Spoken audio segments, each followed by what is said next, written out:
Good morning. Welcome to your early morning Stylo News Intelligence Update for July 14th, 2026. I'm your host, and in today's explainer, we're going to be unpacking 2 weeks of incredibly fast-moving events in the Indo-Pacific, with a specific focus on China. Now, we're going to step entirely away from the alarmism you might be seeing on your social media feeds. Instead, we're going to provide a calm, objective, and strictly facts-driven look at exactly what's happening on the ground, in the air, and at sea. Before we jump in, a quick thank you to our sponsor, ProWave AI, the developers behind Stylo Intel.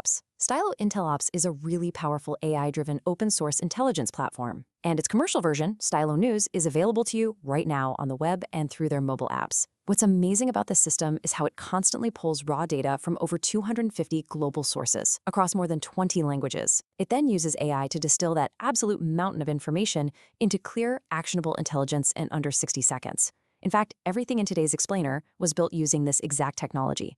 All right, here is our roadmap for this morning. 1. Is an invasion imminent? 2. Mapping the gray zone. 3. Checking in on regional media and sentiment. And 4. Forecasting future actions. Let's start with Section 1. Is an invasion imminent?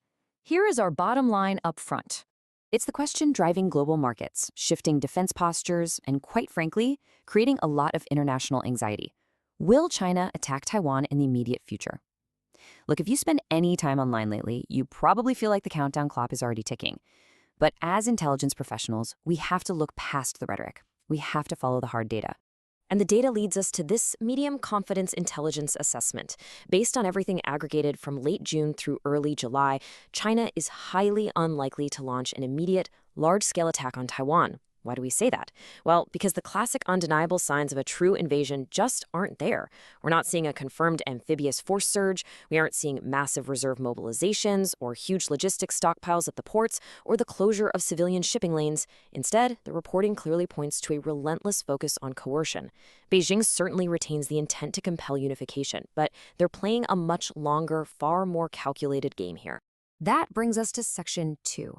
Mapping the gray zone and visualizing what these coercive operations actually look like in practice. Historically, we're used to seeing these tensions contained right inside the Taiwan Strait. But notice the geographic shift we're tracking right now. Independent reports confirm that the China Coast Guard has essentially maintained a continuous presence east of Taiwan, out on the Pacific side, since early June. We even saw a full relief-in-place operation on July 4th. And at the exact same time, there's a major Coast Guard surge happening much further south, down at Scarborough Shoal. This isn't random. It is a highly coordinated, deliberate effort to extend their presence into Taiwan's less defended maritime flanks, all while tightening their day-to-day administrative control over disputed waters. So let's contrast these realities. On one hand, you have your classic indicators of a kinetic war, mass logistics, assembling ferries for troop transport, calling up reserves. Like we established, those are missing. On the other hand, we have the observed gray zone actions. We're seeing persistent maritime patrols, Coast Guard surges, drone flights, and aircraft routinely crossing the median line. Analysts often call this a salami slicing tactic.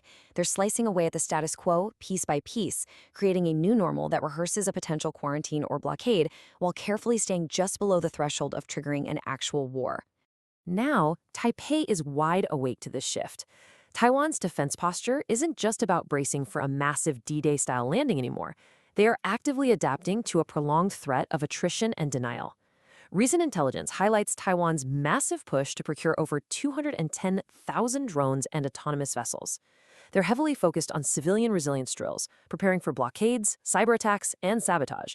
They've even brought back anti-communist military training for their cadets. It's all about building a porcupine defense, making any attempt at a blockade or invasion incredibly costly. At the broader strategic level, though, the coercive posture is definitely escalating. On July 6th, China conducted a very rare submarine-launched ballistic missile test right into the Pacific Ocean. While this sparked swift condemnation across the region, we have to look at it objectively. This test doesn't mean an attack on Taiwan is imminent. Instead, it's a demonstration of their maturing strategic nuclear capabilities. It is classic anti-intervention messaging. Beijing is essentially signaling to the United States and its allies, we have the confidence, the reach, and the escalation options to deter you from intervening. Moving to Section 3, let's look at regional media and sentiment and see how different outlets are interpreting these events. Because our system monitors the global information environment, we can see exactly how fragmented the narrative is. Look at this split. You've got ET Today maintaining a very neutral, factual tone, actually focusing more on the severe weather threat of Typhoon Bavi near the Philippines. Then you contrast that with New Tang Dynasty Television, which is leaning heavily into U.S. military deterrence and highlighting Operation Pathways as a countermeasure to Beijing. Meanwhile, Panchjanya offers a uniquely Indian strategic view, scrutinizing the U.S. Indo-Pacific Command's posture and emphasizing India's own vital role in balancing power. Everyone is hyper-focused on different realities. But despite all that media fragmentation, when you pull together the data from professional open-source intelligence analysts, a very clear consensus emerges. Those viral social media posts predicting an immediate invasion, that is largely noise. A lot of folks are conflating heightened naval activity with an immediate, literal encirclement. The true signal here, the actual pattern we need to pay attention to, is a systematic, sub-threshold squeeze. For decision makers, the real, immediate risk is incremental blockade and maritime quarantine tactics, not a sudden amphibious assault. And to prove that consensus, we just need to lay out the timeline from the past 2 weeks. In late June, we saw the Fujian aircraft carrier transit, which some viewed as a blockade rehearsal. By July 4th, the Coast Guard is swapping out ships east of Taiwan, proving they can sustain long-term patrols out there. 2 days later, July 6th, we get the SLBM test into the Pacific. And then, on July 10th, Taiwan tracks 28 PLA aircraft, with 20 crossing the median line. When you view this chronologically, it's not some chaotic, panicked rush to war. It's a very steady, very calculated drumbeat of pressure meant to exhaust defenses and completely normalize a heightened state of threat. Which brings us to our final part, Section 4, Forecasting Future Actions, and the overall outlook for the Indo-Pacific. If you're a decision maker or just closely tracking the region, here is our forecast.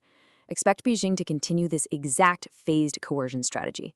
In the near term, we're likely going to see further rehearsals from maritime quarantines and perhaps the selective interdiction of vessels. You can absolutely expect an uptick in psychological and legal warfare aimed at isolating Taipei politically. And beyond Taiwan, expect China to keep expanding its de facto control in the South China Sea, especially around flashpoints like Scarborough Shoal, using an overwhelming Coast Guard presence to push out competitors without ever having to fire a single shot. I want to leave you with a final, provocative thought to consider this morning. If an immediate violent invasion isn't Beijing's primary near-term plan, is a silent, incremental quarantine already underway? Are we all so fixated on waiting for a massive D-Day style assault that we're completely missing the slow, methodical redrawing of the maritime map happening right in front of our eyes? It is a critical question that regional allies and international policymakers need to be asking themselves right now. And that concludes our early morning intelligence brief.